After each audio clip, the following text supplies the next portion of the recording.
сабағымда тағы да ChatGPT-ді қолданамыз. Бүгін біз storyboard немесе storytelling деп айтады, менің ойымша. Сондай затты қалай жасаймыз, яғни бөлік бойынша бір историяны айтып шығатын инфографика, суреттерімен сабақта қолдануға болатын.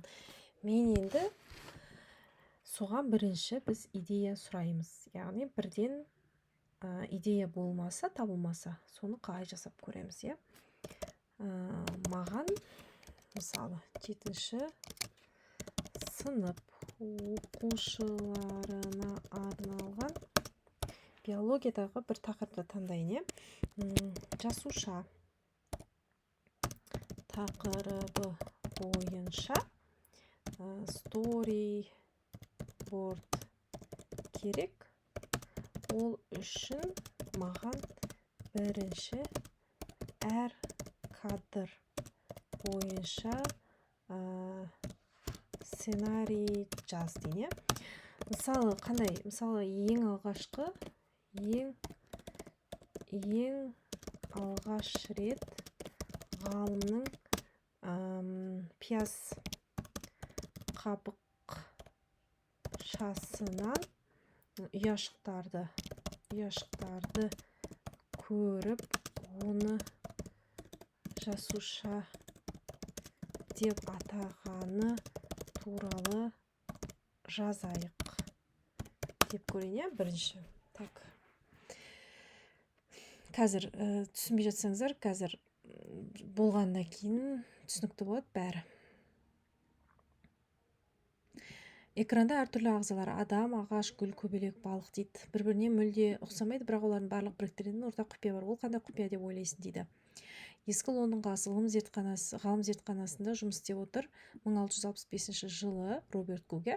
Біз енді шамамен 360 жыл бұрынғы Англияға барамыз. Мұнда ағылшын ғалымы Роберт Гук өзі микроскоп пияз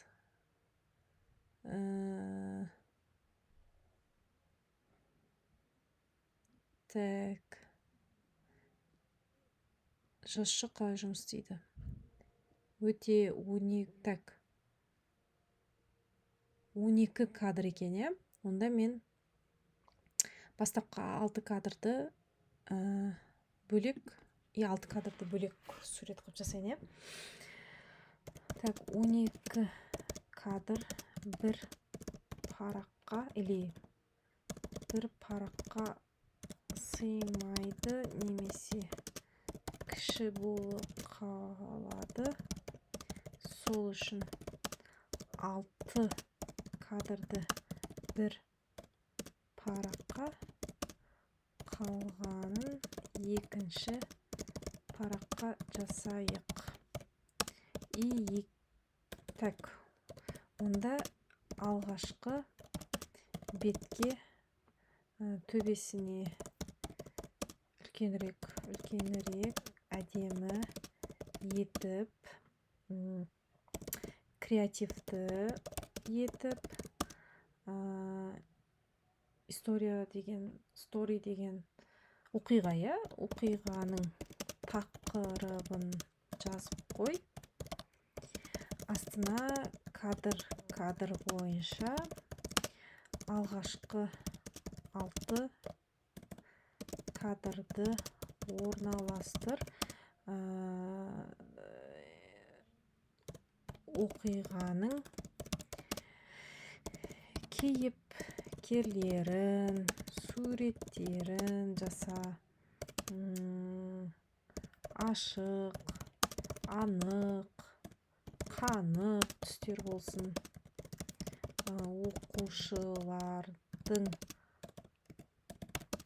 қызығушылығын арттыратындай болсын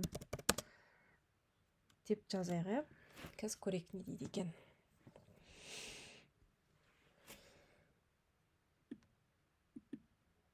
Так, бұл сурет жасалып жатыр. Алғашқы бетіміз дайын болды. Қызығушылық ояту. Ол қандай құпия деп ойлайсың?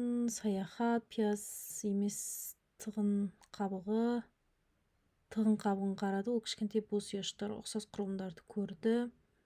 Бұл ұяшықтар оған монастырдағы кішкентай бөлмелерді еске салады.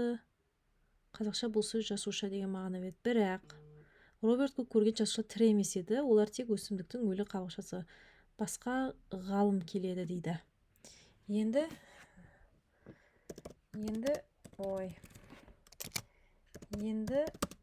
қалған 6 кадрды осы стильді өзгертпей жасап бер деп жазып көреміз.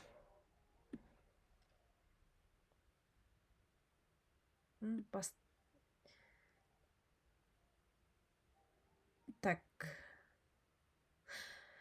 Менде лимит бітіп қапты. 22 сағат 35 минуттан кейін жасай аласың дейді. Бірақ сіздерге түсінікті болды ғой, иә? Осындай не жасау. Storyboard өте оңай, тез.